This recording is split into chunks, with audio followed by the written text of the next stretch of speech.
जय श्री राम, जय श्री राम। रामायण की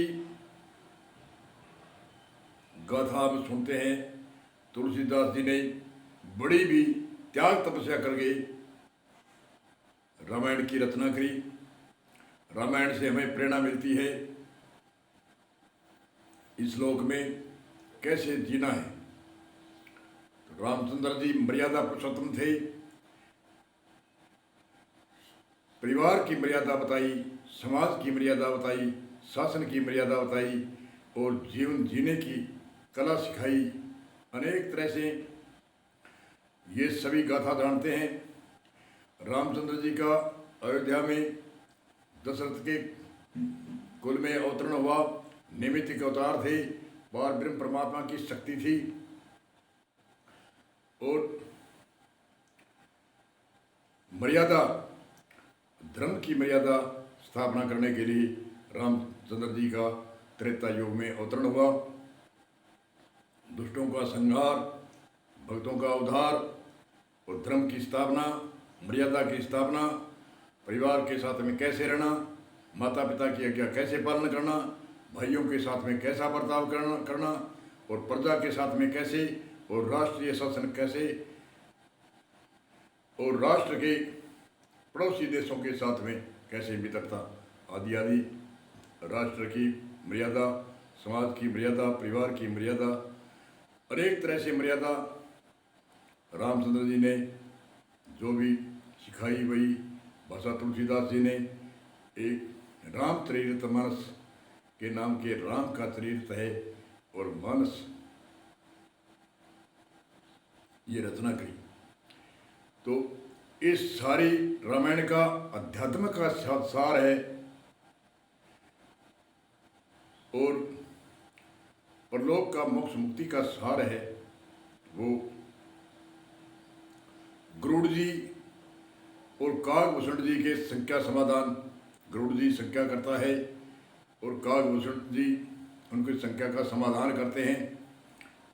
सारी रामायण का सार आत्मज्ञान, तत्व ज्ञान, मोक्ष मुक्ति, सारी रामायण का परलोक का ये सार बताया। गरुड़ जी की संख्या हुई। रामचंद्र जी को जब नागपाश में बांध के अहिराण पताल में ले गया था, उस समय की गाथा है। उस समय गरुड़ जी की संख्या हुई और गरुड़ जी ने सहायता करी। नागपाश पुराने समय में जैसे नाग, हम कोई ये नाग जो जीने वाला नाग है ये नहीं, नागपाश एक रस्सी होती थी, उस रस्सी से बांध लेते थे।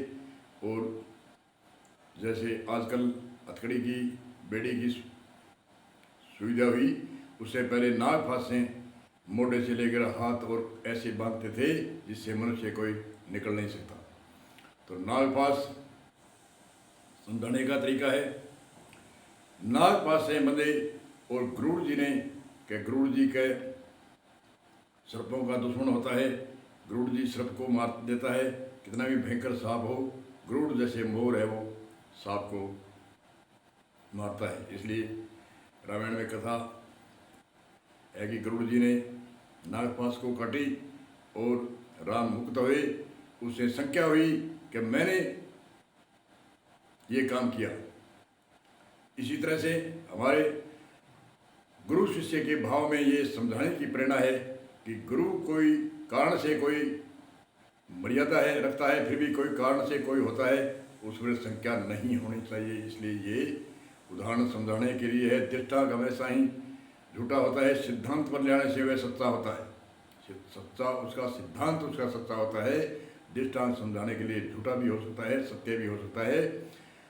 इस संख्या को समाधान करने के लिए गरुड़ जी के मन में जो ध्यान करते थे, जैसे गुरु शिष्य का भाव है, गुरु के कोई ऐसी कारण हो गया और शिष्य उसकी संख्या करके और वो ध्यान लगाता है, तो क्यों गुरु को पहले तो वो इष्ट मानता है और वो कोई कारण से गुरु के कोई आक्षेप लगा देता है, कुछ भी कर देता है, उसने शिष्य के इष्ट में, भाव में, प्रेम में कुछ कमी आती है, इसलिए उसके इसको समझाने के लिए ये रामायण में लेख दिया है।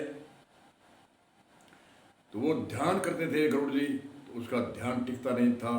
तो कई विद्वानों की उनको पूछा कि मेरा ध्यान नहीं टिकता, बोले कोई कोई संख्या हुई है, बोले संख्या तो हुई है।